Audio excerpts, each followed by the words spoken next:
So, welcome back mga kayabi. Nandito tayo ngayon mga kayabi sa Pamplona. So ngayon mga kayabi is tinignan natin itong bako mga kayabi is may problema itong ayaw raw umandar mga kayabi, sabi ni Boss Makmak. So ngayon mga kayabi, pinuntahan natin dito mga kayabi, gawa nga ng issue is ayaw raw, lumalagitik lang daw yung starter. So ngayon mga kayabi, check-upin natin mga kayabi kung ano yung problema nito. Ano sila mga kayabi, na breaker sila ng mga yan mga kayabi. So ngayon mga kayabi, samahan nyo ako mga kayabi, titignan natin yung bako kung ano nagiging problema mga kayabi. Kung bago ka sa aking YouTube channel mga kayabi, huwag kalimutan i-like, i-hit ang notification bell para lagi kayong updated sa aking mga bagong video. So yun lang mga kayabi, just keep on watching.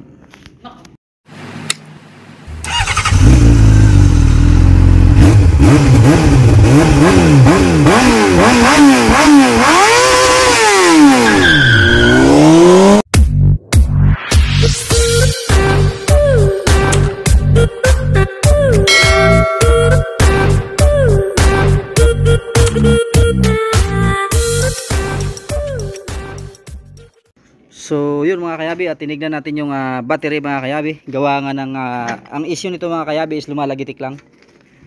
Ayan, isa yan mga kayabi, yung loose connection. Tulad dito mga battery mga kayabi, ito bago mga battery nito mga kayabi. So ngayon mga kayabi is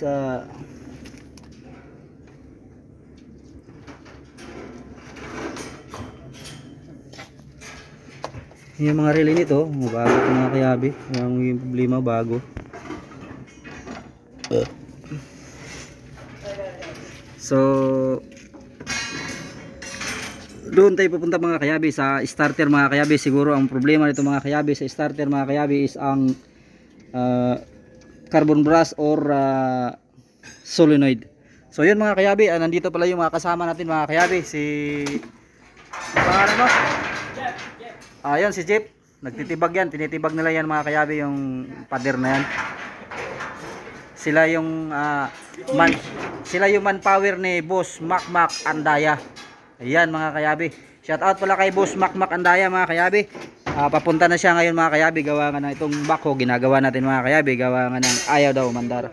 So mga kayabi, check upin natin yung starter mga kayabi.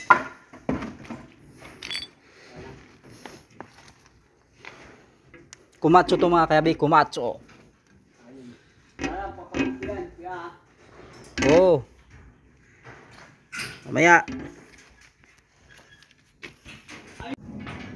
So mga kayabi, nandito na tayo muli.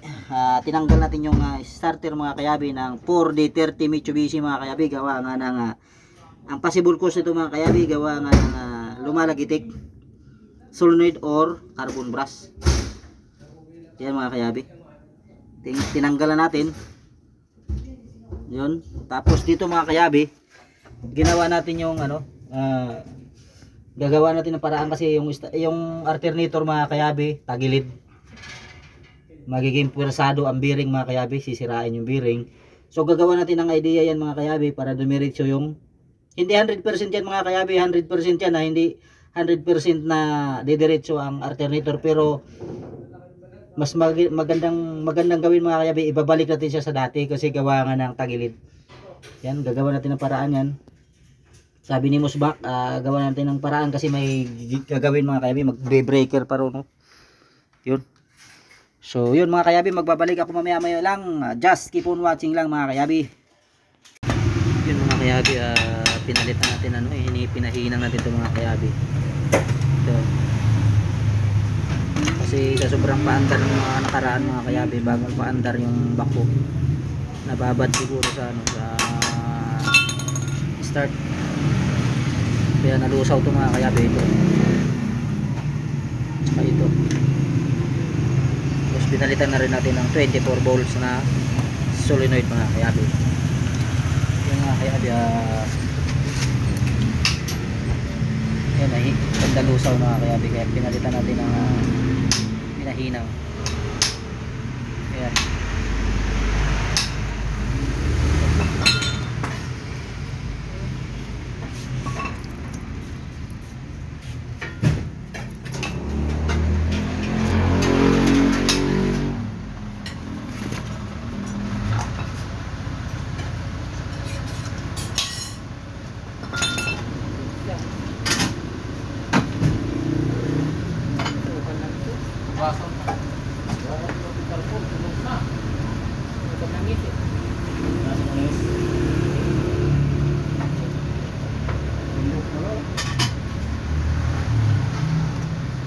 kayabi, okay na.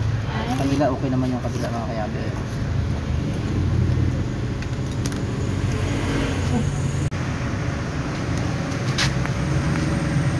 Yan mga kayabi, nilagyan natin ng insulation mga kayabi dito sa gilid. Yan. Baka dumikit yan mga kayabi pag andar. Yan, nalagyan ng insulation. Yun, pati kabila mga kayabi.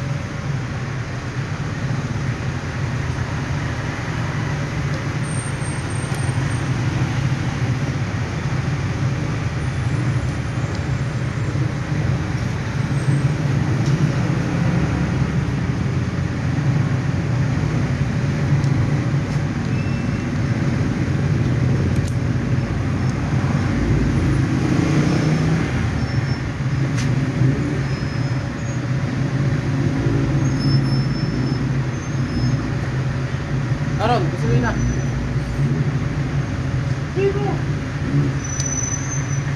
Mabuti na naman kayo dyan mga siyam-siyam. Ah, Ano dali. ba nyo? Paano malinisan yan? Kaya nga, hindi nagsasalita eh. Mabuti, hindi ka muna karoon 11-11. Gabi na eh. Gabi na. Gahunin ng si Hindi Romsy. ba nilinisan tayo nagsasalita? Kaya kanina.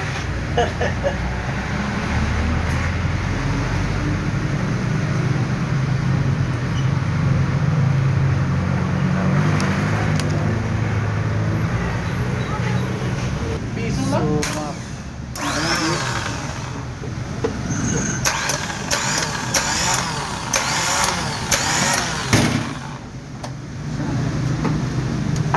yun mga kayabi, tinisting natin mga kayabi sa okay, pag tinisting mga kayabi sa lalabas ng bindix.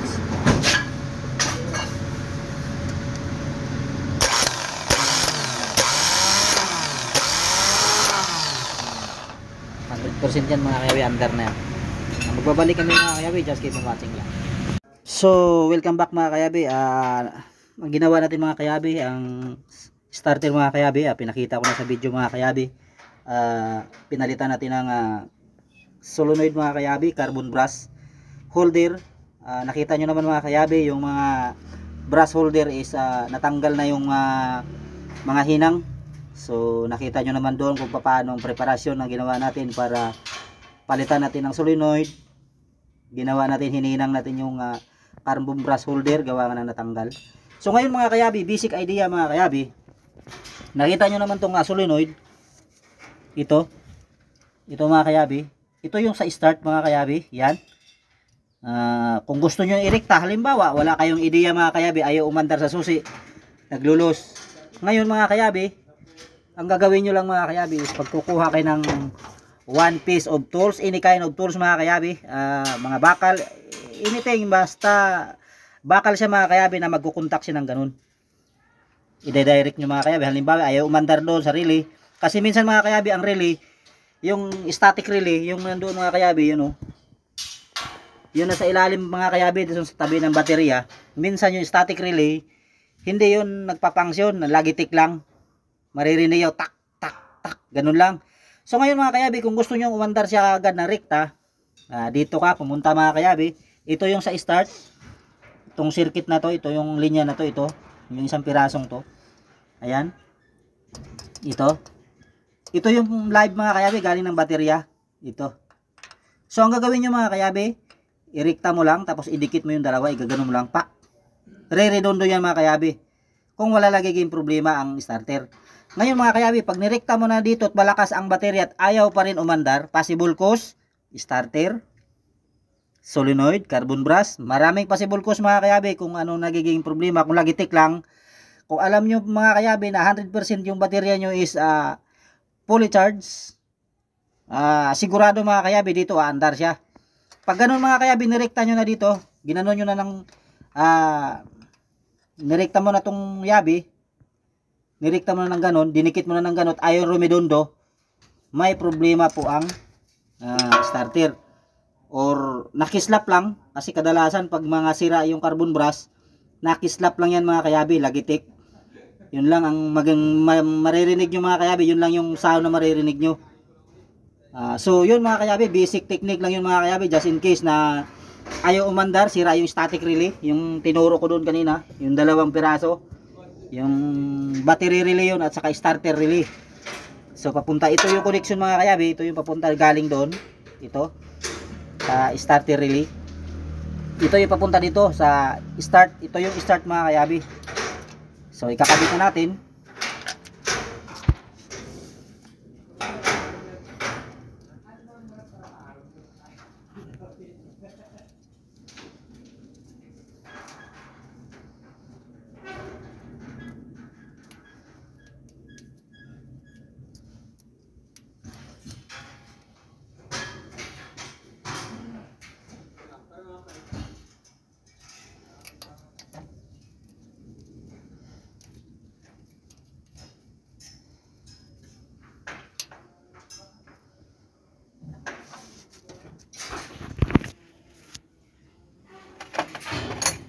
Pero saglit ha. Kaya dito. May matalian ba dyan, eh? Ay? Matatalian? Meron.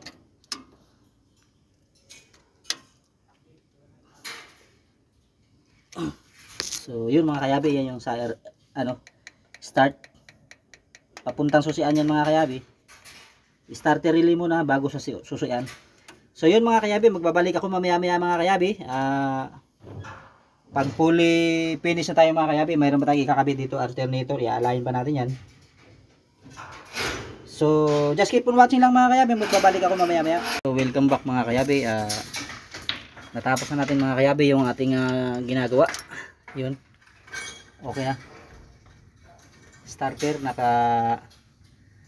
naka-fix na. Alternator mga kayabi is yan. Medyo tabingi pa siya ng konti mga kayabi, pero pwede na kaysa nung nakaraan. So ngayon mga kayabi, nakita natin mga kayabi yung upper hose. Ito. Pinalitan na natin ng bago mga kayabi. Gawa nga ng ayan mga kayabi, ano. Medyo delikado na mga kayabi. Baka ito pa yung sanhi ng pagkasakit ng ulo ng may-ari. Yan. Kung ano yung makita natin mga kayabi, kasi ang ginagawa natin mga kayabi is starter lang. Background check na tayo ng mga sasakyan mga kayabi, unit, kasi bagong bili ni Boss Mac ito. Bina-background check na natin. Dami nating nakita na medyo may issue mga kayabi ng konti. Kaya pinaliwanag natin ito, pinaliwanag ko yan kay Boss Mac kahapon na kailangan gawin, i-align ng konti kahit papaano mga kayabi. Kaysa noon mga kayabi, makita mo yung noon, tagilid na tagilid. So yun mga kayabi. Lalagyan na lang natin ng tubig ito mga kayabi, yung radiator. Tubig na lang yan. So paandar tayo mga kayabi. Magbabalik ako mamaya maya mga kayabi, just keep on watching lang.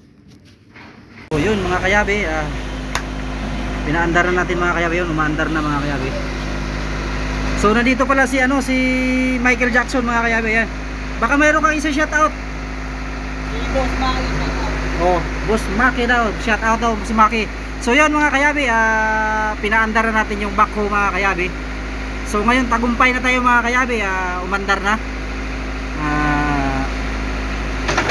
Yun.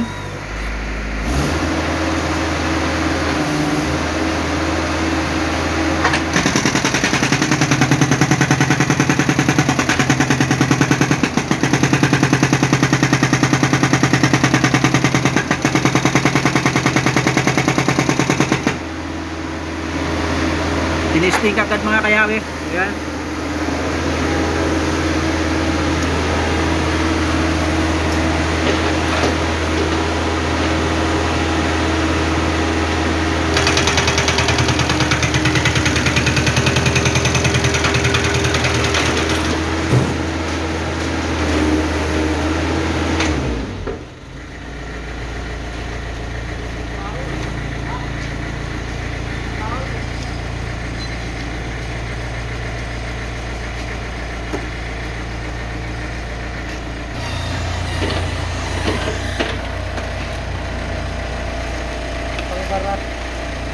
So yun mga kayabi,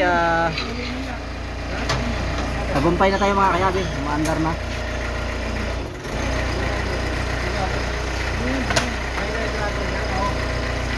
Huwag na to. Lakas ng push lang. Pambata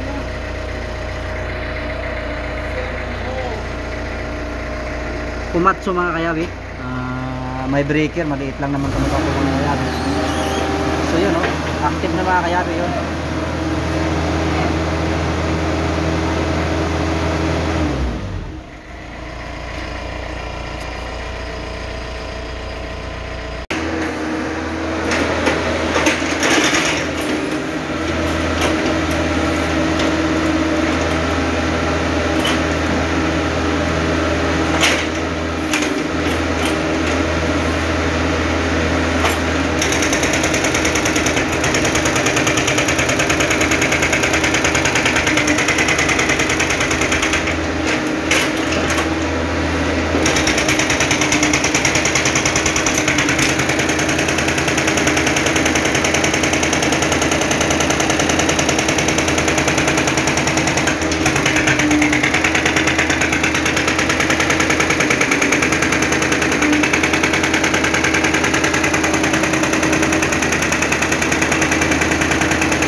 So yun mga kayabi, pinag-aaralan natin yung function ng makina mga kayabi. So ayos naman naging, kasi bago to mga kayabi, nakuha ni Boss Mac. Tingnan natin kung ano yung status ng makina, kung ayos ba yung operation nya. So mabilis naman gumalaw mga kayabi.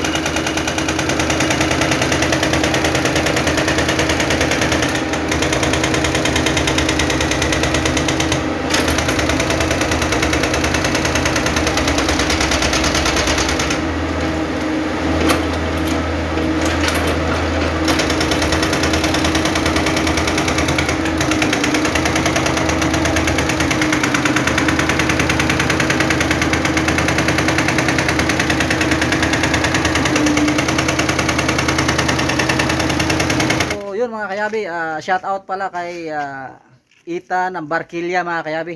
Backhoe din to mga kayabi, backhoe mechanic mga kayabi. Shout out sa iyo idol. At saka sa Mar Solution ng Davao mga kayabi. Shout out sa inyo idol. The best kayo mga kayabi, at maganda pong inyong teamwork mga kayabi, is masaya. Maganda pat tignan sa mga vlog nyo mga kayabi, gawa nga na nagkakaisa kayo mga kayabi. So maganda yung communicate nyong bawat isa sa Mar Solution ng Davao mga kayabi. Shout out sa inyo.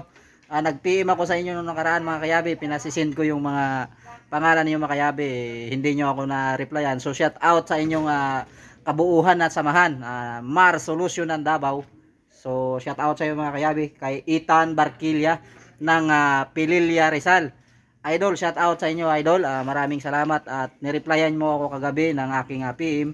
So maraming salamat sa iyo idol. At yun, natapos na natin yung backhoe mga kayabi, yung ginawa natin kahapon. Hanggang ngayon natin tinapos mga kayabi. Nakita nyo yung paano status ng ginawa natin mga kayabi. So yun lang mga kayabi. Kung bago ka sa aking YouTube channel, huwag kalimutan i-like, i-hit ang notification bell para lagi kayong updated sa aking mga bagong video. So yun lang mga kayabi. Just keep on watching.